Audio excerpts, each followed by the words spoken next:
Hey everyone, and welcome to this TMI girl talk video. I feel like I have to be extra comfy to have these very real chats with you. You guys saw I did this video in December and you guys were loving it. I just got very real in talking about things that I haven't talked about much on my channel, and I know you guys really appreciated that. I feel like we got to bond over it, so I knew I wanted to do this video again. If you guys want to hear about experience on birth control, pregnancy scares, my first time, I will link the first time I did this video down below. But yeah, I tried to pick like new topics for this video. If you're new, subscribe down below to see more of me.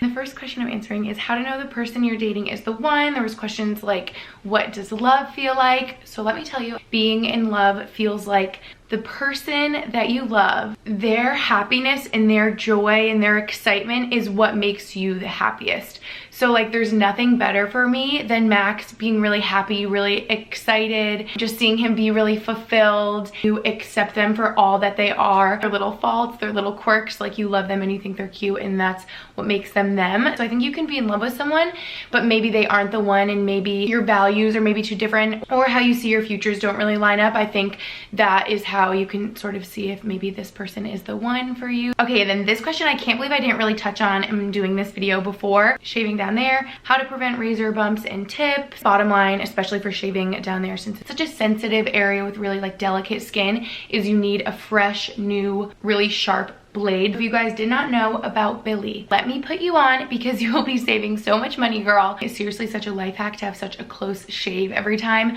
Best razor ever. I will never be going back to my razor before. I don't get any razor burn or cuts or anything. I found out about them actually is through Instagram a while back. I was like, what is that gorgeous razor? It was like a really pretty color. I'm like, do I need one of those? And the Billy razors are built for women and how we shave, but are half the price of those traditional razor brands for women. And it's nice and curved in this bend, so it gets those like hard to reach areas. And you guys won't even believe when I tell you the pricing of their starter kit. So that's what I started off with. It just comes with the razor handle, 2 of these 5 blade cartridges, the magnetic holder, which is so cool. I ripped this off my shower so I could show you guys, and this is how it holds your razor on the shower. And all of that is only $9, you guys. And my subscription that I have, so I get new refills every 2 months, comes with 4 of their 5 blade cartridges for also only $9. Usually we'll switch out my blade for a new one every 2 weeks now. I'll use like 2 a month. Something I've noticed is there's enough space between these blades so soap and hair doesn't get clogged up in them, and that's something else that helps you just get a really clean, close shave. So do not do what I did for so long, you guys. I will not mention in specific, but we all know who I'm talking about. The razor I used for so long, I would be like, oh my gosh, dang it, I'm on my last little razor refill cartridge, and I would start getting razor burn and I would just use it for way too long because these razor refill cartridges were so dang expensive. And I would go to CVS and the 5-pack would be like $30. So I would put off getting the new razor refill cartridge, which would make me have razor burn because I would be using an old dusty blade and it just wasn't good. It was way too expensive. Do not do that. And another thing that helps give you a nice close shave is shaving cream. This is just the one that I use from Billy. Sorry, there is some on here because I shaved my legs in the shower this morning. There's some aloe vera in there that I know helps with like soothing and irritation in general, and it just sort of lathers up, and again, it helps your razor get a nice close shave. And let me tell you, if you aren't using shaving cream, it makes your whole shaving experience that much better. So this one is so good. I'll have this link down below along with the razor. And another thing that helps overall, if you're not moisturizing, you need to, this is the Billy lotion I've been using. It smells so good. It smells very like citrusy to me. I will use it on my hands too because my hands are so dry. But to recap, you need a sharp razor blade and you need to be changing it often with refills so that it stays nice and sharp. You really should be using shaving cream, and you also need to moisturize to keep everything soft and moisturized down there. And by the way, side note, I've just been loving these Billy makeup wipes. I've been noticing such a difference with these versus the ones I was using before, because the makeup wipes I was using before were really drying out my skin, but these leave my skin so moisturized. I know these wipes actually have serum in them that just leaves my skin glowing, feeling amazing, perfect for everyday makeup wipe. So I'll have everything I just showed you from Billy linked down below because you guys need to try them out if you haven't already. Last thing I can think of that I didn't mention, because I know I've said using a sharp razor blade over and over, shaving cream, but making sure you rinse off your razor blade in the shower in the water often to just have a fresh razor for each swipe when you are shaving your legs, shaving your bikini area. It'll help it not get clogged up or anything like that. One last thing I can think of, because I remember back when I first started shaving my bikini area back in the day. I was so nervous about it since it was such a sensitive area and it was so new to me, but I felt like I was shaving it too much, and so the hair, I wasn't giving the hair a long enough time to grow out. And I feel like when you shave and there's barely any hair there, it can lead to irritation, razor burn, razor bumps. So I always make sure now that I let it grow out. I know they say when you get wax, it needs to be as long as a grain of rice. It's such like a weird term of measurement, but I've heard that. And I think for shaving, it could be maybe a little shorter than that, but making sure it's grown out at least enough so that you can shave it easily would be my rule of thumb, so that you again are mitigating the risks, lowering the probability that you will have irritation, razor burn, razor bumps, anything like that. This question says, are dating apps and having a wild phase worth it in the long run? So I think this depends on your opinion, but in my opinion, yes, because I think everyone needs to have a time in their life where they are single. I fully believe that, to sort of find yourself and know who you are and what you want. And I think dating apps are just really fun. I was on dating apps, I've talked about that, when I was single. I actually never met anyone off of a dating app, but it was just fun to look around and like message people. There's nothing wrong with that. I think it's so fun, especially now in the times we're in. I would hope if you're single that you're on dating apps and talking to people, because gosh, it has to be so hard to be single right now during a pandemic. And again, I think it depends on the person, but I think having a wild phase, so to speak, for me was necessary just to feel like I was living my life. And I would never want to be the girl that was always in a relationship and look back and be like, what if, or I wish I, you know, got to like maybe experience more relationships or different types of guys, girls back in college. Like I would never want to have that regret. So I think it is worth it in the long run, and just can even help you realize exactly what you do want. This says how to get out of the peer pressure of drinking in college. They don't want to feel left out. So I actually think if you guys know the YouTuber Keaton Milburn, she would be a really good person to watch like her videos. She talks about this because she didn't drink at all in college, and I feel like she is such a good example of you don't have to drink to have so much fun and go out. She would go out with all of her friends and just wouldn't drink. First of all, your friends shouldn't be pressuring you. There's definitely nights where I would want to go out with everyone and I would be like, for whatever reason, maybe I have like a test tomorrow, I probably shouldn't be going out at all, or whatever it is, I don't want to be drinking, and they wouldn't pressure me. I'd be like, hey guys, FYI, I'm not drinking tonight, so like don't hand me a drink or ask me to take shots or whatever. Like I'm not drinking, and they should respect that. Like your real friends and people hanging out with you shouldn't ever pressure you anyway. So I would like take a close look at who you're spending your time with and who you call your closest friends, because they should understand. But my biggest tip would be literally holding a cup. Like, you know, that sounds weird, but like holding a beverage that you are already drinking, because people aren't handing you something or offering it to you because they already see like you just have like a seltzer with lime or a Coke without any alcohol in it. Like no one would know, and they would just assume that you are drinking. Okay, so we're getting into the period questions a bit. This says, I'm terrified of tampons. I need to start using one. Please help on how. If you're saying you need to start using one, I would assume that, are you like a swimmer or a certain athlete? Like I think in certain instances, using other things or using a pad would be really difficult, or maybe you could like see it in a swimsuit or a leotard or something. Please help on how. So I was actually lucky. I got my period really late. I feel like I've talked about this before. Oh my gosh, was I like 17? Like I got mine pretty late, and I actually started using a tampon right away. I remember I was so nervous, but I feel like since I was older and I had my mom like telling me what to do, she really helped. But I remember my mom saying too, when she first had hers, I think her friend helped her put one in. So that may seem like a lot to you. Maybe you don't feel like comfortable enough with your friends doing that, but I think if you really want help on how, if you had like a close friend or your mom, your sister to literally help you put it in or help show you how to put it in, that could really help. What just helped me was being really relaxed, because if you're like all tense and stressed about it, it's gonna hurt and not be right. And making sure it's in far enough. I know this sounds so weird, but I'm just giving you big sister advice. Making sure it's in far enough, because if it's too low, you'll feel it and it'll be uncomfortable. Just be really relaxed. Take a deep breath. Oh, and also side note, the ones with the applicators always help me. I always have liked using those ones. I think that's what most people use. The ones without the applicators, I just feel like are a lot scarier and more difficult, especially if you are a beginner. This is, how do you keep down there smelling fresh? Do you use feminine washes? So no, I don't. I've actually always been kind of scared to use one. I've never used one because I've heard somewhere, I feel like it's just something you hear as a woman, that they're not good necessarily to use because it can mess up your natural sort of, I don't know if it's pH down there or just sort of like balance of everything. I think it's interesting that someone asked how to keep down there smelling fresh, because I think when you're younger, you really worry about like being around boys and if you started your period, something like that. And also knowing, by the way, that it cleans itself, if you guys didn't know that. Whenever I found that out, I was like pretty astounded. So I think as long as you are showering regularly, I just use regular body wash everywhere. I'm not like sticking anything in there to clean it, you know, just like showering regularly, not like sitting in sweaty clothes for too long. That won't be good, or like a wet bathing suit or anything like that. You should be okay. But I think if you're extra worried about it, maybe like talking to your doctor could be helpful and see what they recommend, because I just don't know about those feminine washes. I've like heard things that they can mess with your natural balance pH with everything. And this one says, have I ever tried period cups? And I actually haven't. I actually saw a lot of questions that was like, have you used a Diva cup? Would you recommend? So I've heard of them, but I've never tried them. I think the idea of them, when I really think about it, kind of scares me. But if you guys use them, would you recommend? Because I actually know a lot of people like them, but I just have never used them. I feel like I'm very boring with my birth control pills and my tampons. I don't have any of the fun new inventions for that. This says, is it true guys won't date you if you hook up on the first date? Honestly, in my experience, I think this is kind of true.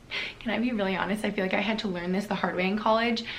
I would like be obsessed with the boy and hook up with them and be like, put my name with their last name and be like, we're dating, we're getting married, blah, blah, blah. And they would ghost me, and it was like, no, they weren't interested in that. They were just like in the college hookup scene, you know? So I don't think this applies to all guys. I mean, I know a lot of friends will hook up with a guy on their first date and they end up dating, but I think that is true, honestly, for a lot of guys, because dating maybe wasn't on their minds in the first place. I feel like this is like controversial to say right now, but I think if you just can get to know them first for your personalities and like have sort of a friendship base quick to get to know each other before you hook up, I just think that's better. And maybe they could like picture dating you better that way, instead of like they meet you and then you hook up and then they're over it and like on to the next thing. Sorry, that sounded really harsh, but that is just making me realize how this is like a realization that I personally had in college and I felt was true. So I feel like I'm being really honest right now, but when I first met Max and was talking to him, I felt it was different, and he was different than other guys, and it was really special and something I didn't want to mess up. And I could see us dating at least or more for a really long time. So I did make us wait a while. I just thought that would be the best, and I'm really happy I did, because we just got to know each other without the pressure of hookups and all those expectations. We just got to, yeah, learn about one another, sort of bond, be comfortable with one another first. So I'm really happy that we did that. This question says, do you keep a list of baby names you like? And no, I don't. For me personally, that sounds like crazy, but I won't call it crazy because I know a lot of my friends actually do. Even like single friends will have a list of baby names that they just like for like one day far in the future. But yeah, if that shows you like how far away that is for me and how not on my radar babies are in any near future. Like, I just have no idea what ones I would like. I feel like I would have to be way closer to the having children part of my life. That seems like such a big decision to even think about right now, you know? This says, advice on not overthinking body counts in college. Talk about like hookup culture. I think my best advice for you to not overthink your body count in college would be knowing that other people's body count is way higher than yours. Maybe that's not the best advice, but yeah, just don't overthink it. You answered it in your question. I just think what I learned in college very quickly on, I just had no idea entering college that this would be the case. I feel bad saying this, but I just feel like hookups in general, like the hookup culture in college is such a thing, and knowing that it's not that serious, it's not that big a deal a lot of the time. And I feel like when it is serious and it is special and it is different, you will know sort of right away and get that vibe. Like with Max being nice to me and asking me about my day, I was like, this one's different. But yeah, don't overthink it. Someone else is hooked up with way more people than you have, and it's not that serious. And after college, I feel like what happens in college stayed in college kind of a little bit. This says, how to deal with losing friends. Is it normal to feel like you have less friends the older you get? I think that's really normal. I'm really happy I picked these questions because I can really relate to this. Graduating in 2019, I feel like a lot of my friends that graduated with me have related to me in this. Just one, feeling more lonely, that's sad, but it's kind of the truth when you go from just college life where you're on campus with your friends all the time to adult life. You don't have your friends living with you or right down the street anymore. And it's like the friends you have from college in your childhood, you really have to put in the effort to keep up with them and keep that friendship, or it could sort of fade away and you could lose touch, which sometimes it's okay to lose touch, and maybe you even want to like distance yourself from some people, or if you don't like the person you are with certain friends or whatever. I think it's fine and a good time to be like, okay, when I'm around these friends that I was really close with in college, you know, all we did were maybe things that I don't want to do anymore. I think it's okay. But also losing friends can be really sad, and not to sound dramatic, but I think like friendship breakups can be just as hard as like relationship breakups. It feels like you're losing someone, like you literally are grieving that friendship that you had. So I think just like treating it just as seriously as you would like a relationship breakup, and knowing that it's okay to be sad and miss that person for whatever reason. Maybe you didn't want to be friends with them anymore, maybe they don't want to be friends with you, but at the end of the day, you just want to be friends with people that want to be friends with you, right? Like you want to be with someone that chooses you and values you and loves you. Yeah, I've definitely, I mean, if you guys have been with me for a while on YouTube, we're just being really honest in this video, I'm sure you can see people that I've been really close with. Maybe I'm not as close with them anymore, maybe we're not friends for certain reasons, and I think that's okay. And I think as an adult, you have to always prioritize your self-worth, your happiness, taking care of yourself, all of those things. This question, I think I answered one similar to this last time, but what underwear, I saw this a lot, what underwear do you wear under leggings, under jeans?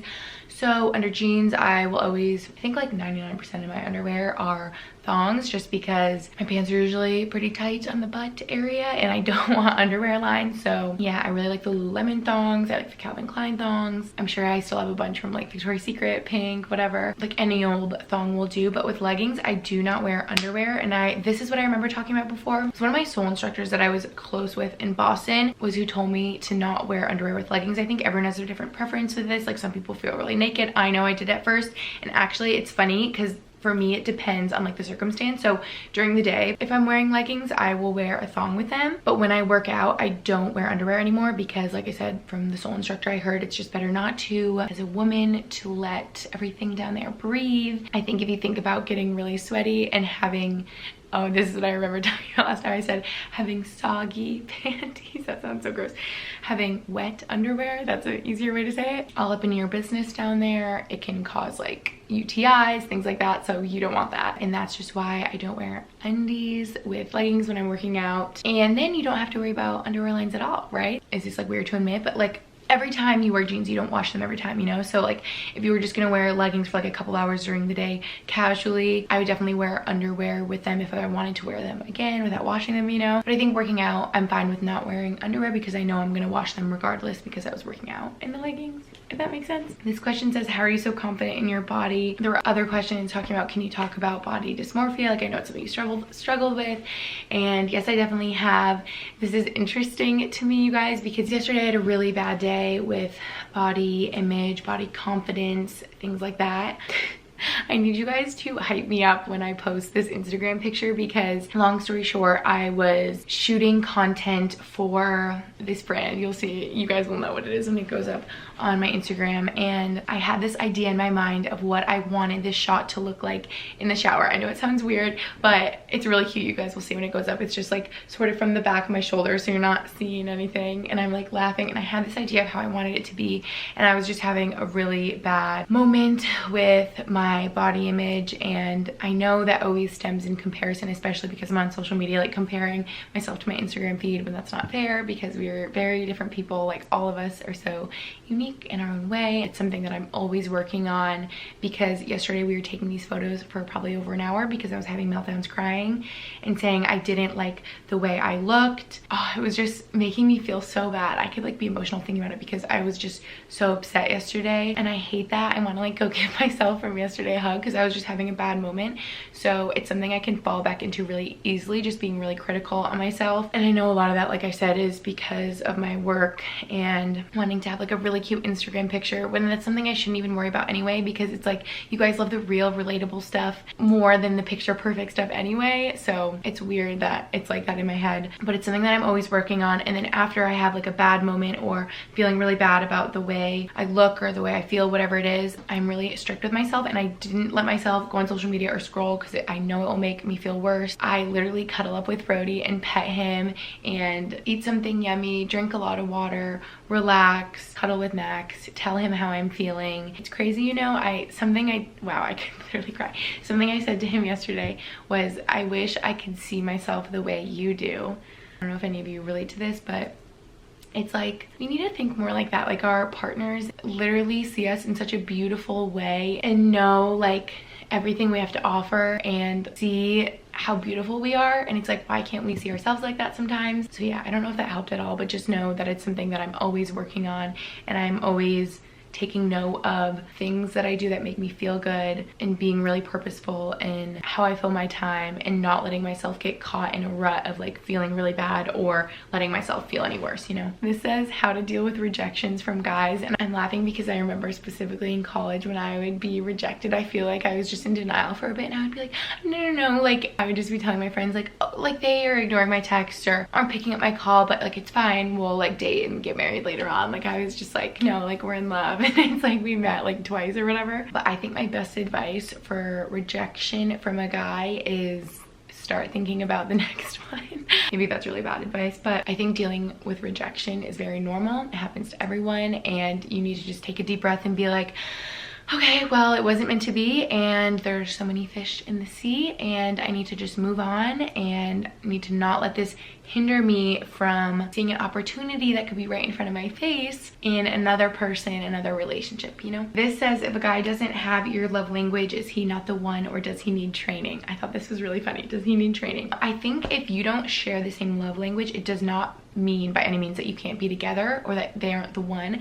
I think if you are in a relationship, it's really helpful if you take that little quiz to know what your love language is, to know what your partner's love language is. I think how you receive love and how you give love can be different. I know it is for me, so I think like knowing that for both of you, I don't know if I would say training, like putting them through training, but I think obviously them seeing like how you give love, how you receive love can just be really helpful for them in knowing how they can show you love and support you even more. Like for example, I think one that could be hard is, say your top way you receive love is like physical touch and affection, and if you are dating someone that really isn't affectionate, or touch is like maybe their lowest one and they're not like touchy-feely, I think you guys can make it work by them understanding like, listen buddy, like my number one is touch, like I need you to hold my hand, or like just put your hand on my knee if I'm sitting next to you. Like that really makes me feel loved and makes me feel like noticed by you, all those things. Just working towards a common ground. Maybe you're not holding hands 24/7 when you're in public, but maybe it's like once in a while, you know, things like that. I think it's just worth having a conversation, because at the end of the day, like if you love each other, you're gonna work on ways to love each other better in the best way for your partner, you know? Okay, last question, because this is getting so long. This says, how did you know it was time to break up with your other boyfriend? So this is crazy, because that feels like a different lifetime to me. That feels like a different Gretchen. That was so long ago. If any of you were watching me back then, I feel like literally a different person now. Something I'll never forget is I started to feel like I couldn't be myself in the relationship, and that was a very big red flag to me, that I felt like I couldn't be myself anymore, because that's something that I need in a relationship. I think everyone needs that. You need to feel loved for how you are and accepted. And really how I knew it was time for the breakup to happen, I mean, I was unhappy. I feel like we were going downhill for a while. I think what really told me, I remember it was a couple days before the breakup, and my best friend Taylor, still my best friend, said to me something I'll never forget. She said, Gretchen, you have so much love in your heart to give, and he can accept it. And that just like stuck with me, that if your partner can't accept that, then it's not gonna work. And if they can't give you like what you deserve in a relationship, then you deserve better. So that's how I knew it was time. And I think, girl, if you're asking me like, how do you know if it's time? Like if you're thinking about it for yourself or your relationship, if you're thinking about like, is this time? Like, should we break up? Maybe things are rocky and maybe it is time, because I feel like when everything's good, maybe you wouldn't worry about it. But not to say that you should break up with them. I know sometimes it's natural to just be like, oh my gosh, what am I doing? If you're young and if you haven't been with many other people, to be like, should we break up? Should we stay together? So I think it can be a hard decision sometimes, but I think you need to be really honest with yourself. I think you need to talk to your friends and family that can see your relationship without the clouded glasses of lust and love, and can sort of look at it really practically. Oh, wow, you guys, that was so long, but I love these chit chats. I love just being really real with you. I hope this helped in any way. If there are any questions that you were like burning to ask me, put them in the comments down below, and I can always comment back and answer. I can always make more of these videos. Make sure you check out my one from before if you didn't, and thank you guys so much for watching. I will see you at my next video. Bye.